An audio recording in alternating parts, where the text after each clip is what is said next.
Shalom wapendwa wangu, shalom, shalom wamama wa Yesu Kristo na mabinti.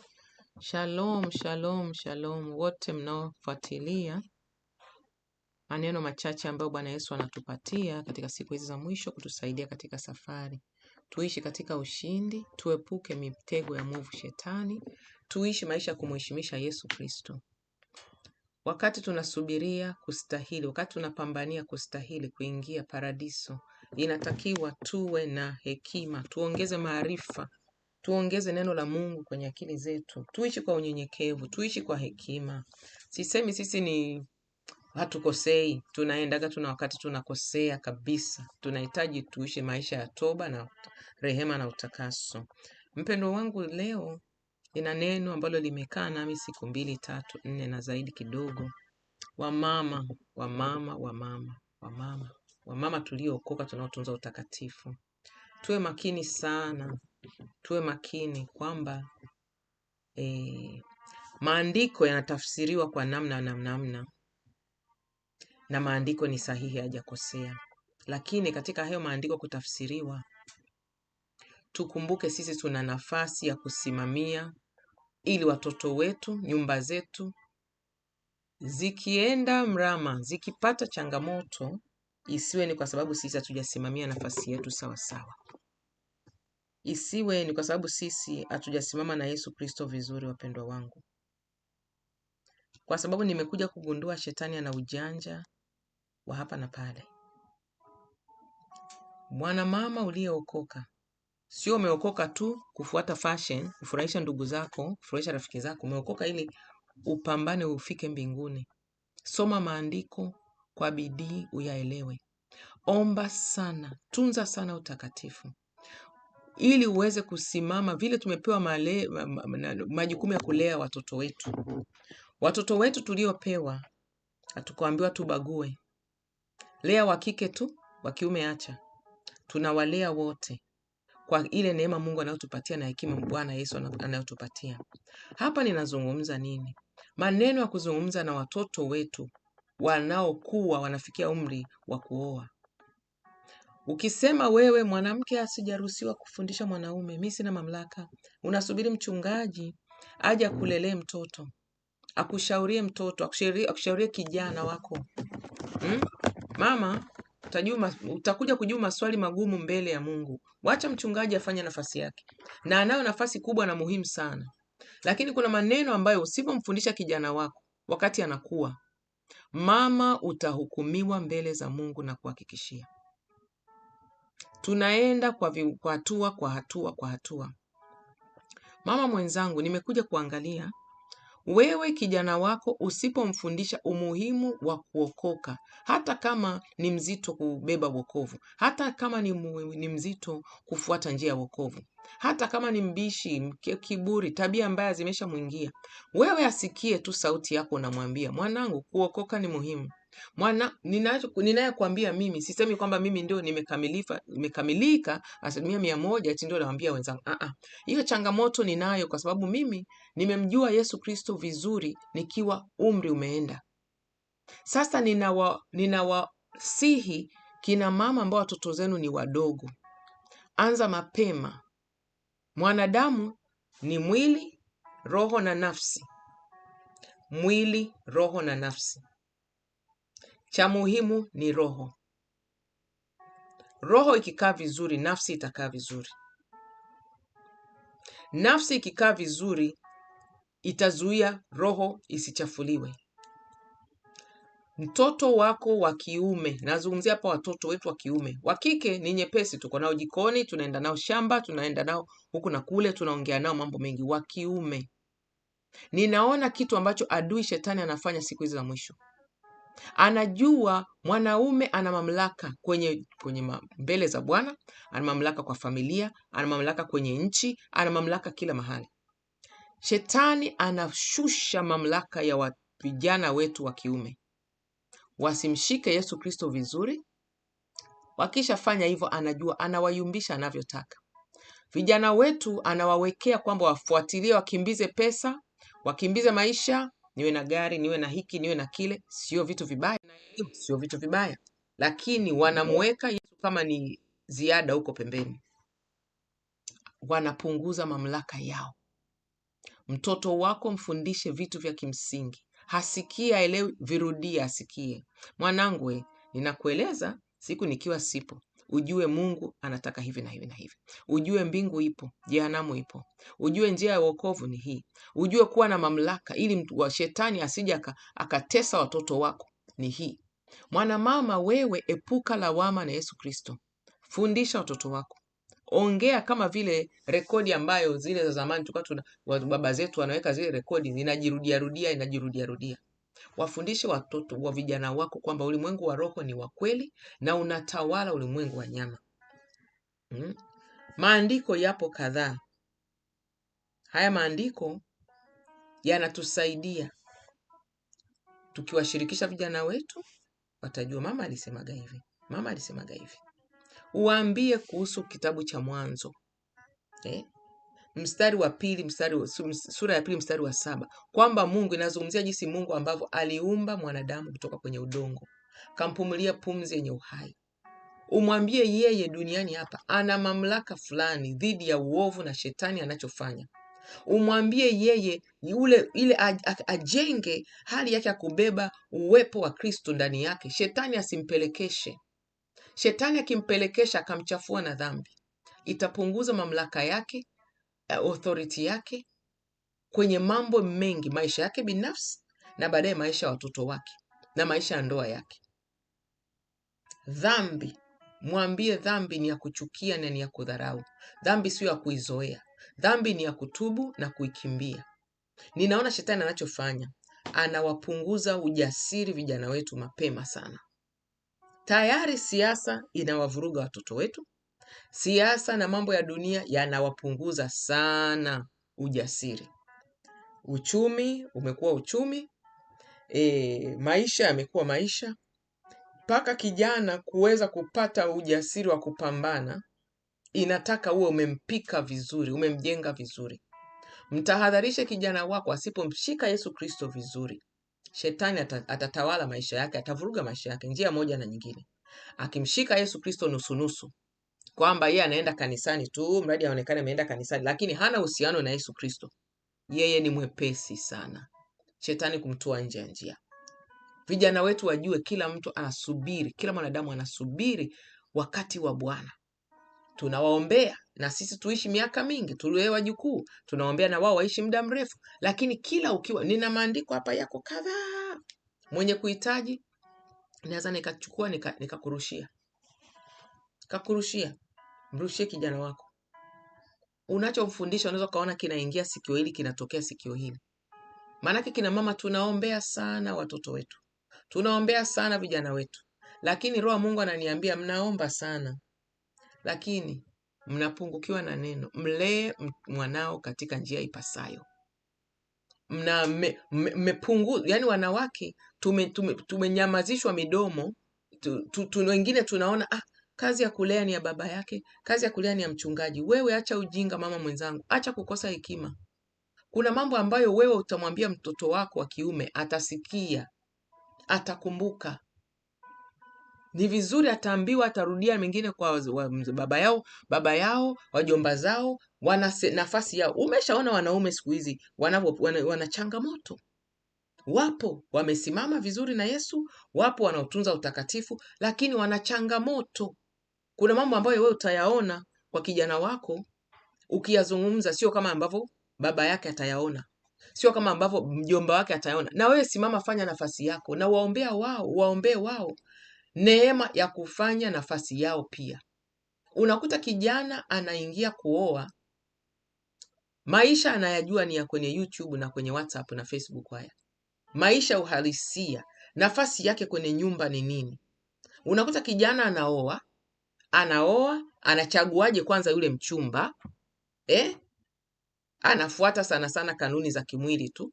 Amependeza, ana kazi nzuri, ananiongelesha vizuri, kwanza tayari amefikia hapa kwenye maisha. Au namuona ni mtu mjanja, yani mtenda kazi wa bidii, anafanya kazi ya bidii, wacha nioe. Hawaangalia kiroho kabisa. Kuna watu ambao mimi ninawafahamu, anataka aoe mwanamke mradi ni mwanamke tu. Yaani mwanamke atakayemkubali yeye, huyo ni sawa, mradi aonekane mwanamke anapendeza, kwa ajili ya yale mambo mengine ya kufurahisha mwili. Sasa changamoto inakuja, mpendo wangu anapenda kusema, huyu unakuta ndani ya nyumba network haielewani, huyu mtandao mwingine, huyu mtandao mwingine.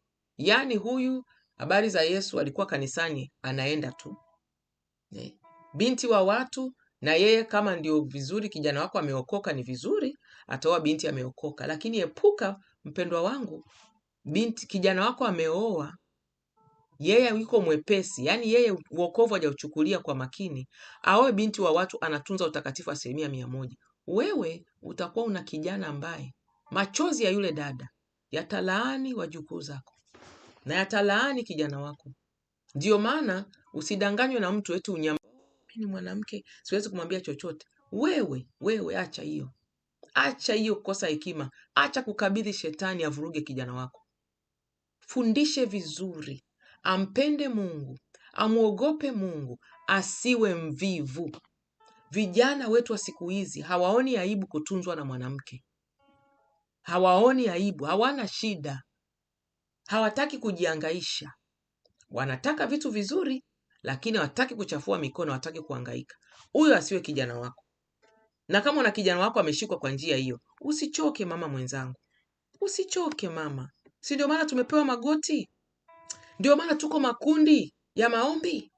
Mpendwa wangu, mimi nimeshuhudia, ukikunja uso vizuri, ukiwa serious, ukatunza utakatifu wako vizuri, ukatoa sadaka zako kwa Mungu vizuri, huibi zaka wewe, na vijana wako unawatolea sadaka, ninakuambia mimi niko hapa ninakushuhudia, utamuona Mungu.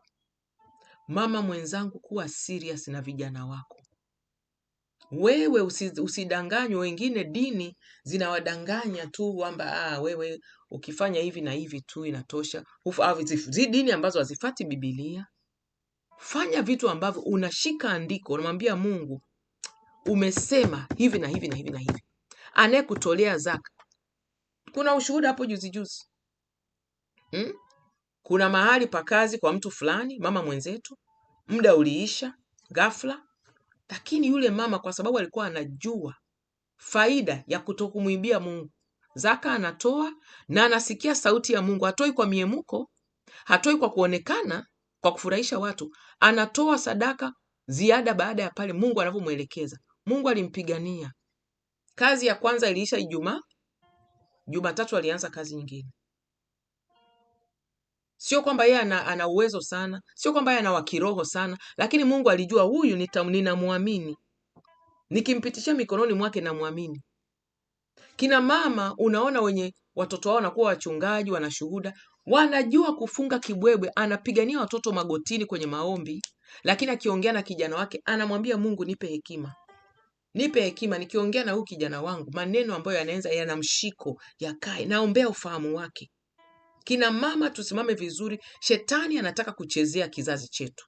Usikubali eti mtoto wangu asikii. Wewe Mungu alikupitishia mtoto kwenye tumbo lako la uzazi akazaliwa mzima. Wewe funga kibwebwe. Sema na Yesu usiku na mchana huko kwenye shughuli zako. Mungu, nakuombea toba. Mwanangu fulani ninajua atembei vizuri na wewe. Naomba rehema, toba na utakaso. Mwanangu, hii sadaka nimepewa mshahara. Humuongi Mungu. Na umuongi eti unatoa sadaka kwa viwango. Sadaka iokoi mtu, ila maombi yako unasindikiza na sadaka. Madhabahu ambayo mtumishi wa Mungu hayuko hapo kwa ajili ya kupata pesa. Hayuko hapo kwa ajili ya kupata umaarufu, yuko hapo kwa ajili ya kuokoa nafsi za watu. Unampa, anaenda anafanya kazi ya Mungu. Nakwambia mama mwenzangu, utapata shuhuda. Utaniletea shuhuda. Maandiko yapo hapa mingi. Nimesema Mungu, maandiko gani anasema kuhusu mwanaume mwenye hekima? Tusaidie kufundisha watoto wetu wawe na hekima. Na wengine wasomi Biblia. Inaona ukiongea nao, wewe unatumia ujanja. Unajua nilikuwa nasoma kitabu cha Mwanzo 2:7 inasema hivi. Unaona kitabu cha Solomon alikuwa na hekima sana. Unajua Mithali ina hekima sana. Unaona kwa mfano Mithali 1:5 inasema mtu mwenye hekima atasikia, ataongeza ufahamu, na mtu mwenye uelewa atasikia ushauri ulio wema. Na kuombea mwanangu kupitiaga hii mstari. Kila wiki unawaambia ile mistari unayotumia kuiombea. Kuna mistari hapa mpendo wangu nimekusanya kabisa. Iko kadhaa. Iko zaidi ya 10. Zaidi ya 12 kama 15 hivi. Ipo. Tunaombea vijana wetu, tunavunja ngome kwa ajili yao, lakini unamwambia Mungu, ninamwombea huyu kijana, namwombea huyu mtoto wangu wa kiume. Vunja uharibifu wa shetani. Adui anatuharibia vijana. Wanakuwa wapo kanisani ni wanafiki, wako wepesi, hawana uzito, hawajui vita vya kiroho. Yaani akienda huko duniani tu wanamchota kwa urahisi. Kikipita kitu kwenye simu kinamchota kwa urahisi. Yaani yeye ni rahisi kuweka Mungu pembeni kwa ajili ya mambo ya dunia hii. Hajui kwamba kila siku tumekopeshwa na Mungu. Mkumbushe, ukiongea naye kila siku, mwanangu, nashukuru Mungu amekufikisha siku ya leo. Kila siku tumekopeshwa na Mungu. Naombea utimize hatima katika hofu ya Mungu leo. Uwe na hekima, uwe na ushindi, tuwatamkie mema. Unakuta kijana akifika kuoa, pale ndani hajui akaaje. Pale ndani ya kwenye ndoa hajui zile changamoto azibebane nazo vipi. Kwanza alivyochagua mke, sidhani kama alifunga na kuomba. Alichagua tu. Sasa vita inaingia ndani ya nyumba, na siku hizi tunaona maskini uchumi unavyoenda duniani, hasa nchi zetu za Afrika. Kijana au mume anapelekwa kazi sehemu nyingine, mke anabaki kazi sehemu nyingine. Wanaona huyu kuacha kazi kufuata mume wake, uchumi utayumba, au kwa sababu moja na nyingine hawezi kuondoka na mume wake. Hivyo wanaishi wametengana. Nimeona hayo matokeo sana. Na wanaoishi hivyo wasipokuwa wamemshika Yesu Kristo vizuri, au mmoja asipokubali kujiachia, yani kukushuka kwenye uchumi kidogo, a sacrifice kwamba ngoja nije nikae karibu na wewe huko mume wangu, mimi nitafanya biashara ndogo ndogo, au mimi kazi yangu ni hivi. Ni hekima, kwa sababu ni changamoto mke akiwa anatengeneza pesa nyingi kuliko mme, na mme hajasimama vizuri, ni mtapanyaji ana roho za umasikini zinamfuatilia, hana hekima ya pesa, hana utawala na pesa, au yeye pesa anaitumia kama kumburuza mwanamke. Yaani ndani anafanya maamuzi sio mazuri kuhusu pesa, ya hasara, ya kutapanya, bado anasimamia mimi ni mwanaume, lazima ni sawa, ni nafasi yake. Hiyo familia ni ya machozi, ya kuteseka, ya majuto, hamna baraka hapo ndani. Kwa nini? Malezi aliyopata kijana yalikuwa na mapungufu. Fundisha vijana wetu kujisimamia wao wenyewe.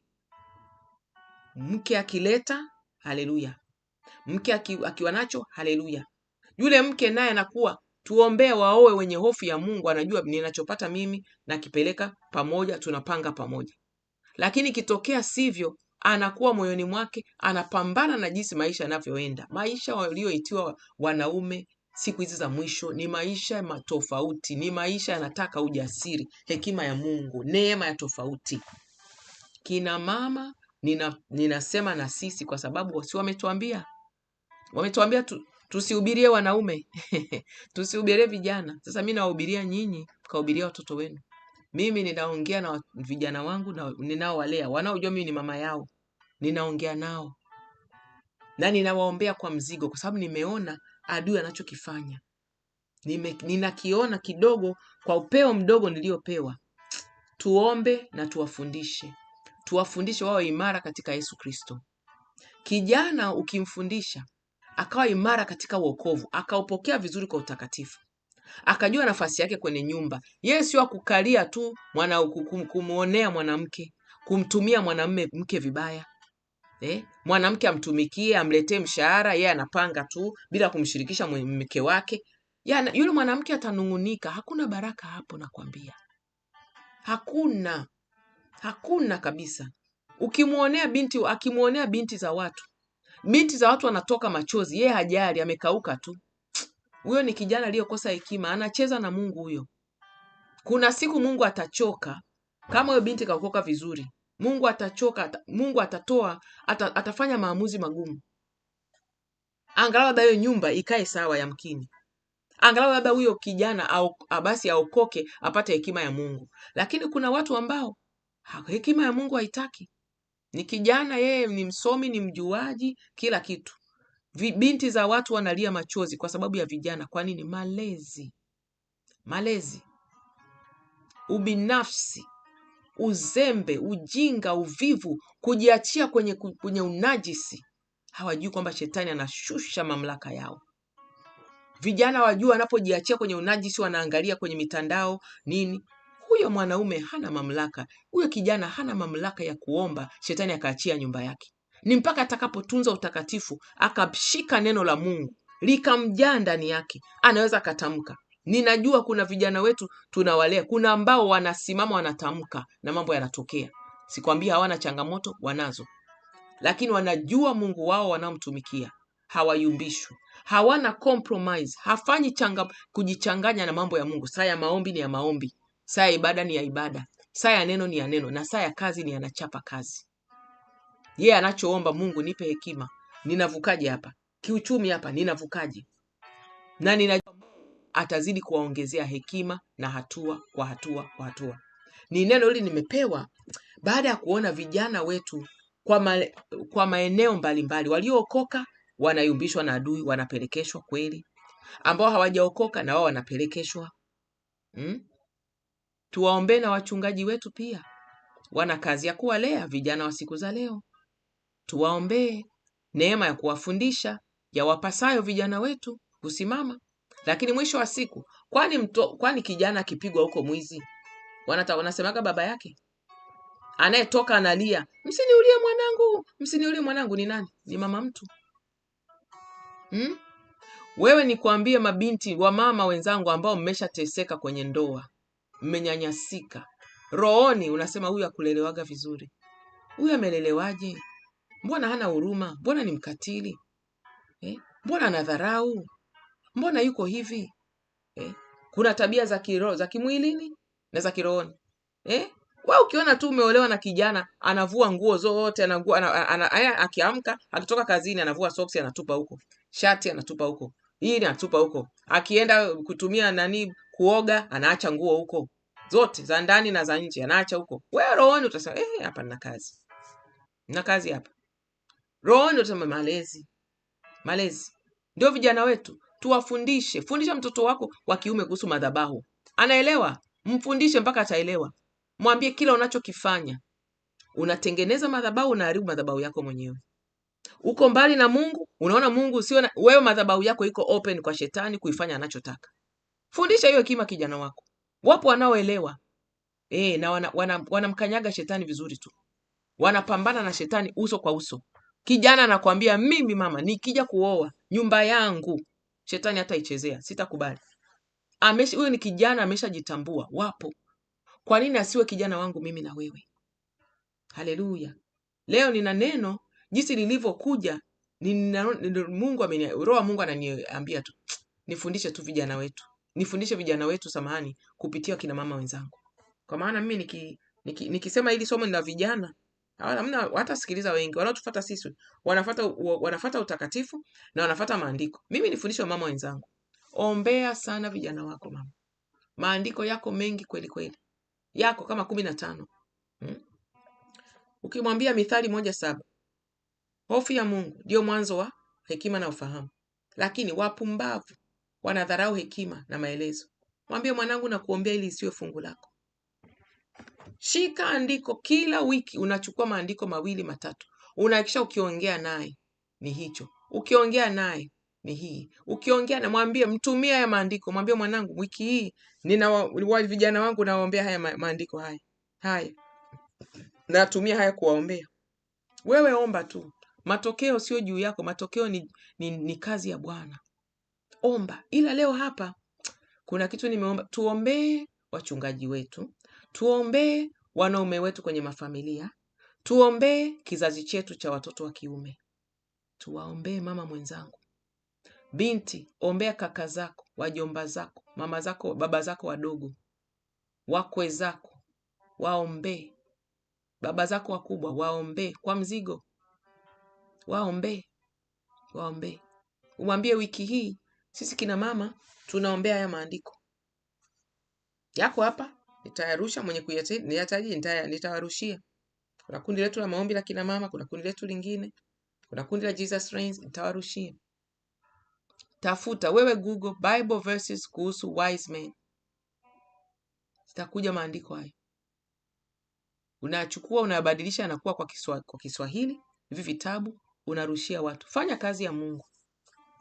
Muda umekwisha. Wewe omba tu. Na katika kuomba, mama mwenzangu na binti, nikwambie siri. Tafuta vijana wa mama wenzio, tafuta watu wa familia, wanafamilia wa rafiki zako, wa watu unaofahamu, wanaohitaji maombi. Nakwambia siku hizi za mwisho, kina mama tupambanie mbingu. Na njia rahisi kabisa ya kupata point kwa Yesu Kristo. Wewe omba, maombi ni bure. Omba kimya kimya, huna haja kuambia. Katika mapungufu yetu. Tuna mapungufu yetu kina mama. Tunaongea sana, tunawaza vibaya, tunaongea vibaya, tunafanya makosa. Lakini mama mwenzangu, nikupe moyo. Omba. Mungu anasikia. Fundisha watoto wako wa kiume, wakubwa na wadogo, fundisha. Ni wajibu wako wewe. Muombee mume wako, baba watoto wako, kama akiwa na neema ya wokovu, naye afundishe. Ombea mchungaji wako, naye asimamie nafasi yake. Lakini usije ukapelea katika mawazo malezi, unasubiri eti mchungaji akulelee katika kila kitu kwa kijana wako. Ataingia kwenye maisha, kwenye ndoa, atakuwa ni mtu mzima ambaye anauyumbishwa na adui, anateseka sana. Anateseka sana. Kwa sababu mwanaume ameumbwa kutiisha nchi. Na shetani alichofanya siku za leo, hasa kwa vijana na wababa ambao wameokoka, ninaona anafanya kitu sio kizuri kabisa. Anawapunguzia hekima ya Mungu, anawapunguzia ujasiri. Unaona ni watu ambao hawana Yesu ndio wana ujasiri hata wakuthubutu kufanya vitu vya kimaisha. Nauliza Mungu, haiwezekani hao wakawa na hekima kuliko sisi. Haiwezekani hao wakawa na milango imefunguliwa hata kama wao wanatumia njia nyingine za giza. Haiwezekani wao wakashindwa vijana wetu. Vijana wetu wengi waliookoka wa Kristo wana struggle katika maisha. Kwa nini? Wanayumbishwa katika ndoa zao. Kwa nini? Wapo ambao wengi ninawaona pia wengine wana neema. Anabeba wajibu kwenye ndoa vizuri, amesimama na Yesu Kristo vizuri, anaelekeza familia vizuri kwa uwezo wake, anasimamia nafasi yake kama baba wa nyumba. Lakini wengine wao tunaona hajakaa vizuri. Mama, funga kibwebwe, pambania mwanao kwa maombi. Pambania mwanao kwa maombi na kufunga. Halafu mama mwenzangu, ukipata nafasi tu, kila unapoongea na kijana wako, nazungumzia kuongea, manake wengine tunaambulia kuongea nao kwenye simu. Fundisha kitu. Fundisha kitu. Hicho ni neno Roho wa Mungu alikuwa ameniongezea leo. Nina tabia ya kuongea na vijana wangu wiki kwa wiki. Mwingine kila siku yuko karibu. Mwingine wiki kwa wiki yuko mbali. Naambiwa penyeza hili neno la Mungu. Penyeza. Na kweli unaongea nao wanasikiliza, kuna yanayoingia mengi tu. Sio yote watasahau. Wamama wenzangu na mabinti, kaka zetu, baba zetu, wajomba zetu, shetani anawapelekesha kweli. Kwamba anawadanganya hivi, wewe pambania vya dunia. Wanaambiwa wapambanie mali, wapambanie cheo, wapambanie vitu vya kuonekana, wasahau uzima wa milele. Wasahau kizazi cha kesho. Wako tayari kupata utajiri kwa njia yoyote ile. Wanasahau mateso wanaoachia vizazi vilivyobaki. Wanajiaminisha, mimi bwana, mwanamke hawezi kunipelekesha. Bwana, anapelekesha mke wake kwa njia yoyote ile, ovyo ovyo tu, mateso, machozi. Hajui laana anayojitengenezea kwenye kizazi chake. Hajui anajitengenezea uzee wake. Uzee wake au watoto wanaoona unatesa mama yao hawajui. Watakuja kujulisha kwamba wewe ulikuwa kwenye makosa. Uombe Mungu watoto wetu wawe na huruma. Wawe na huruma, wasilipize mabaya kwa mabaya. Tuombe Mungu sana. Na tuwafundishe msilipize mabaya kwa mabaya. Lakini uwahurumie vijana wetu wasije wakawa ni wababa ambao shetani anawatumia vibaya tu. Anatumia kuleta machozi katika jumuiya, kufanya maovu, kuleta uchafu, unajisi na mambo yote yasiyofaa. Pendwa wangu, Mungu amenipa neema kuongea machache haya. Maandiko yapo haya. Yapo nakwambia. Mwanzo 2:7. Haya. Zaburi 36:9. Mithali 1:5. Mithali 1:7. Mithali 21:20. Mithali 29 hasa mstari wa 7 na mstari wa 11. Tunaingia Agano Jipya. Kitabu cha Mathayo 5:5, Mathayo 7 24 mpaka 25, Warumi 14:1 mpaka 23, Timotheo wa kwanza 5 mpaka 8 mstari wa 8, Yakobo 1 mstari wa 20, waraka wa kwanza wa Yohana 3 mstari wa 17, waraka wa kwanza wa Yohana sura ya 4 mstari wa kwanza. Mama mwenzangu, ninasema hayo maandiko ukatae kuingiwa roho ya kusema haya mengi mno, muda mwingi wa kusoma sijui nini. Njoo inbox, nitakupatia maandiko, utayatumia. Tumia haya kwa mwaka huu ukiombea vijana wako wa kiume. Tunasema strategically, kwa mbinu, ni mbinu ya vita. Kuna mambo unaweza kayaombea siku kadhaa yakajibiwa. Kuna mambo unaweza kayaombea miaka kadhaa yakajibiwa. Lakini ukiwa unatumia maombi kutumia maandiko, wewe shetani hakuwezi hata fanyeje. Hakuwezi, atakusumbua, atakuchosha, wakati mwingine atakutoa machozi, lakini hata kuweza. Hukuruhusiwa Mungu uzae mtoto mzima. Inakupa huu ujasiri. Hukuruhusiwa Mungu uzae mtoto mzima hana kilema, hana kichaa. Shetani aje kuburuzie mtoto duniani wa kiume, unaangalia tu. Usikubali. Mama mwenzangu, usikubali. Funga vibwebwe, pambana. Katika ulimwengu wa roho na ulimwengu wa nyama. Ulimwengu wa roho, omba, funga, toa sadaka. Ulimwengu wa nyama, ongea kwa hekima kidogo kidogo. Andiko la wiki hii mwanangu, andiko letu ni hili. Wewe mpaka zifike hizi wiki za mwaka, sijui zimebaki 50 na ngapi hizo. 50 sijui zimebaki ngapi? 40 na ngapi? Kila wiki andiko mawili, andiko matatu, andiko moja. Mama mwenzangu, kuna mahali utafika mwisho wa mwaka, kuna kitu utapatia vitoto wako wa kiume. Nakupa hiyo hekima. Mungu mimi anajaribu kunifundisha. Sijakamilika vizuri na mimi ndio ninaanza hivi sasa hiyo ya maandiko, hiyo mbinu. Mungu atanisaidia tu. Atatupa neema. Tutaongeaje na vijana wetu hasa ambao wako ni wakubwa, wanaishi maisha yao, wanafanya maamuzi yao. Ubarikiwe sana. Roho Mungu ananishuhudia imetosha. Tuendelee. Share na wamama wengine. Share kwenye makundi. Kuna mtu atasaidika. Utakuwa umeifanya kazi ya Bwana pamoja nami. Mimi ninachojaribu hapa, napambania mbingu. Kufundisha ninavyoweza wamama wenzangu na mabinti. Wale ambao tayari mna waume, unaona huyu baba kuna mapungufu kuanzia malezi yake, muombee toba sana. Muombee toba, muombee kufunguliwa ufahamu. Afunguliwe roho yake na nafsi yake.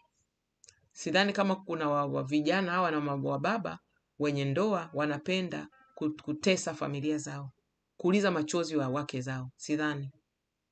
Sio kwa makusudi. Wanakuwa wamekosea, yani wamekosa maarifa fulani ya kiroho. Hawajui vitu wanavyojitengenezea kwa ajili ya baadaye yao. Hawajui kwamba Yesu Kristo anaweza kawaita kesho. Watajibu nini? Hawajui hicho kitu, wanasaulishwa. Kwa hiyo tuwaombee, tusiwe na hasira nao, tusiwe na vinyongo nao. Ubarikiwe sana. Bwana Yesu akupe neema, na ninashukuru kwa muda wako. Tafadhali, ukiwa na swali, njoo kwenye kundi hilo la WhatsApp, ni la mapokezi. Kuna watumishi wa Mungu. Weka swali lako. Kuna watumishi wa Mungu tu hapo. Mtu tukishamsikilizaga hapo, tunamtoa kwenye hilo kundi. Mama yake wengine wanaleta matatizo yao nyeti. Karibu, pambana mwaka huu. Usikubali shetani akuyumbishie wewe na watoto wako, hasa wa kiume. Barikiwe sana. Bwana Yesu akubariki. Ni mimi Mama Sims wa Jesus Reigns Restoration Ministry. Amen.